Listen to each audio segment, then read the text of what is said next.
시청자 여러분, 밤새 잘 주무셨습니까? 경제부동산의 김동수입니다. 이 시간에는 2021년도 부동산 투자 여건이 좋은 곳과 나쁜 곳, 그리고 다주택자들이 주택을 처분하는 것이 좋을지, 자녀들에게 증여하는 것이 좋을지 알아보겠고요. 2021년도 전세난이 과연 어떻게 될까, 이런 세 가지를 집중적으로 다루어 보는 시간을 갖도록 하겠습니다. KB금융경영연구소에 의하면요, 서울 등 다주택자들은 2021년 보유세는 2017년도에 6배에 해당한다는 보고서가 나왔는데요. 서울 지역의 평균 가격 아파트 약 9억 원짜리 두 채를 보유하고 있는 다주택자의 경우 2017년도 종합부동산세를 포함해서 보유세가 281만 원이었는데요. 2020년도에는 약 700만 원이 나왔습니다. 그러나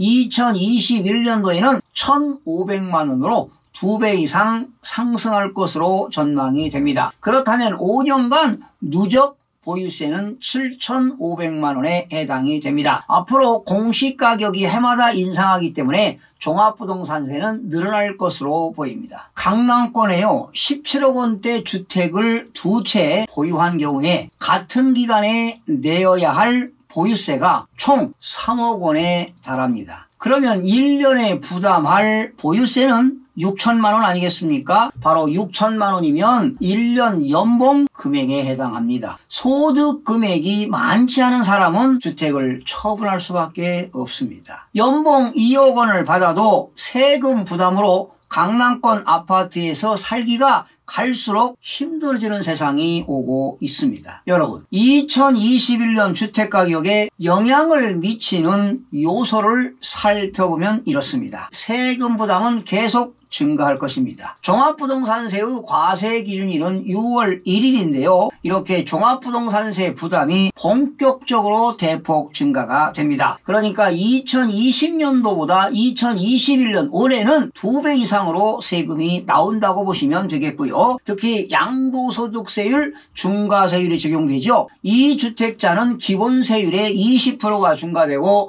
3주택자는 기본세율의 30%가 중과가 됩니다. 또한 조정 대상 지역에서 다주택자가 주택을 양도하게 되면 장기 보유 특별공제도 혜택이 없습니다. 이렇게 양도소득세 부담이 커지기 때문에 주로 처분하지 않고 자녀들에게 증여가 이루어지는 것입니다. 그러다 보니까 매물 부족 현상이 계속 나타나고 있잖아요. 그러면 공급 부족으로 주택가격은 상승할 수밖에 없습니다. 두 번째는 정부의 부동산 정책이 되겠는데요. 정부가 수시로 핀셋 규제를 하다 보니까 풍선 효과가 발생하고 있습니다. 규제 지역을 지정하면 그 인근의 비규제 지역에서 풍선 효과가 나타납니다. 또한 그 비규제 지역을 지정하면은 또 규제 지역에서 역시 풍선 효과가 나타나고 있는 상황입니다. 세 번째는 이번 사태의 장기화에 따른 거시 경제 상황인데요. 한국은행에서는요, 완화적 통화정책 기조를 유지하겠다고 발표를 했는데 바로 앞으로도 계속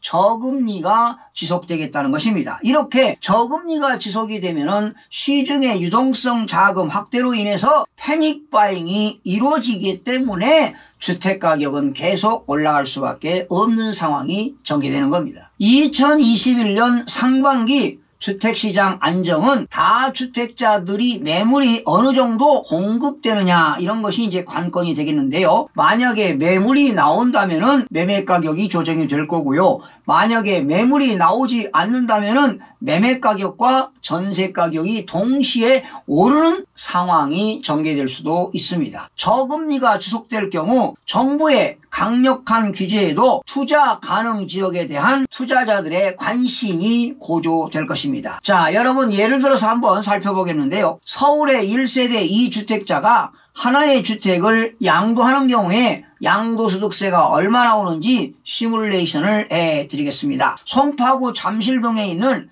리센츠입니다. 2008년 12월에 취득가격이 7억 5천만 원이었는데요. 만약에 그 아파트를 올해 2021년도에 양도가액이 23억 5천만 원에 양도한다면 그러면 양도 차익이 16억 원이 발생합니다. 그러면 이 아파트를 13년을 보유했다 하더라도 조정 대상 지역이기 때문에 장기 보유 특별공제 혜택이 없습니다. 그러면 양도차익 16억 원에서 양도소득 기본공제 250만 원을 공제하게 되면 양도소득세 과세표준은 15억 9,750만 원이 되겠고요. 최고세율 65%를 적용하게 되면 양도소득세 산출세액은 9억 7,297만 5천 원이 되겠습니다. 여기에 지방소득세 9,729만 7,500원을 합하게 되면 합계는 10억 7,027만 2,500원이 되겠습니다. 그러니까 양도차익이 16억 원이 생겼는데 세금은 10억 원 넘게 나온다는 결론이 되겠죠. 자, 만약에 이 아파트를 부모가 자녀에게 증여를 한다면 증여재산공제 5천만 원 공제하니까요. 증여세 과표는 23억 원입니다. 그렇다면 증여세 세율은 40%를 적용하면 9억 2천만 원에서 누진공제 1억 6천만 원 빼게 되면 증여세 산출세액은 7억 6천만 원이 되겠습니다. 그러면 증여받으면 무상승계 취득으로서 취득세를 내야 되는데 취득세는 23억 5천만 원에다가 취득세에다 농어촌 특별세 지방교육세를 합하면 9% 아니겠습니까? 그렇다면 취득세는 2억 1,150만 원이 되겠습니다. 그러면 취득세와 증여세 합계는 9억 7,150만 원이 된다면 증여세가 세금이 적습니다. 양도소득세가 더 많다는 거 아니에요? 그렇다면 증여가 유리하다는 건 아니겠습니까? 그러면 증여하게 되면 양도소득세보다 절세 금액이 9,877만 2,500원이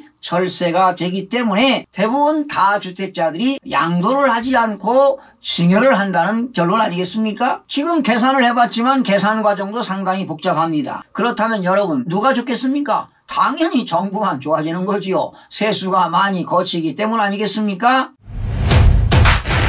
자, 이렇게 제가 시뮬레이션을 해보니까 양도소득세보다 증여세 부담이 적어요. 그러니까 지난 2020년 1월부터 11월까지 전국적으로 증여가 81,968건이 발생을 했습니다. 그런데 이 증여건 중에서도 강남, 서초, 송파에서 고가 아파트가 가장 특히 증여가 많았다는 사실입니다. 지금 정부가 이렇게 다주택자를 규제하는 정책을 4년째 쏟아내고 있지만 이들의 매물은 올해 2021년도에도 많지 않을 것으로 전망이 됩니다. 즉 보유세가 증가되고 등록 임대주택 폐지 등에도 잉여주택을 양도하기보다는 증여를 택할 가능성이 커 보입니다. 증여세보다 양도소득세가 적어야 양도를 할 텐데 정책이 빗나간 것 아니겠습니까? 결론적으로 양도소득세 부담과 가격 상승에 대한 기대감으로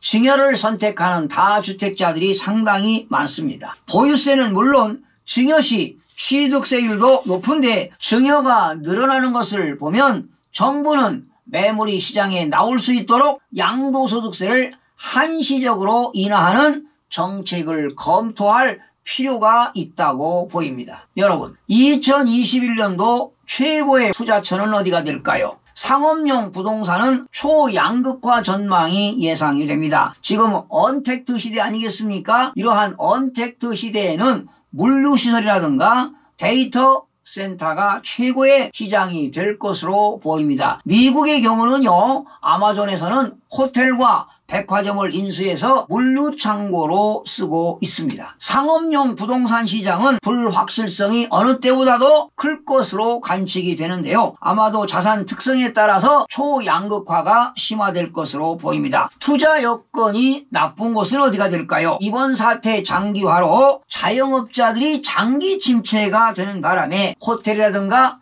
상가라든가 리테일 등이 상당히 위험 요소가 많습니다. 그 이유는 공실이 증가되고 있지요. 공실이 증가되게 되면 임대인 입장에서는 임대료가 하락으로 인해서 수익 금액이 감소할 수밖에 없습니다. 그래서 투자 위험 요소가 많은 것으로 보입니다. 2021년도 전세 시장은 어떻게 될까요? 올해 전국의 입주 예정 아파트는 27만 4천 가구로 지난 2020년보다 25%가량이 감소합니다. 지난해 정부의 1119 전세 대책에도 전세 매물은 수요에 비해 턱없이 부족하면서 전세값 상승도 지속될 전망입니다. 정부는 대규모 공급 대책으로 전세 시장이 점차 안정화될 것이라고 기대하고 있지만 당장 수급 불균형이 해결되지 않으면 전세난이 더욱 거세질 것으로 전망이 됩니다. 특히 서울은 입주 물량 감소로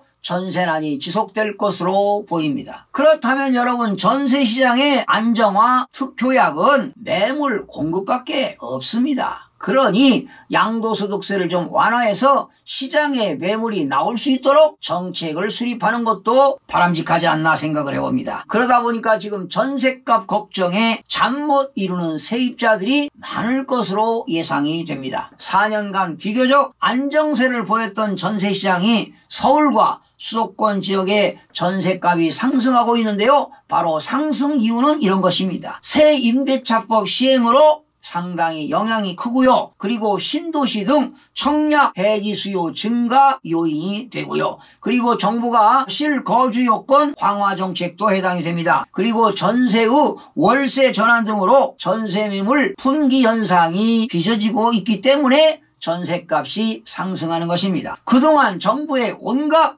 규제 정책으로 꼬인 것입니다. 특히 세종시 전세값이 지난해 34.59% 올라 상승폭이 가장 컸습니다. 올해 2021년 전세시장이 안정세로 돌아서기는 쉽지 않을 것으로 예상이 되는데요. 입주 물량 감소로 상반기에는 집값 상승세가 이어질 것으로 예상이 됩니다. 여러분들 투자 목적이 아니고 장기간 거주할 목적, 10년 이상 거주할 목적이라면 상반기 정도의 중저가 아파트를 급매물로 매수하는 것도 바람직하다고 보입니다. 그러나 투자 목적으로 하는 것은 위험 요소가 많으니 유의하시기 바랍니다. 앞으로 다주택자들은 슬림화하는 것이 살 길이라고 보입니다. 시청해주신 여러분 고맙습니다. 최선을 다하겠습니다. 마음이 드셨다면 구독, 좋아요 꼭 부탁드리겠습니다. 고맙습니다.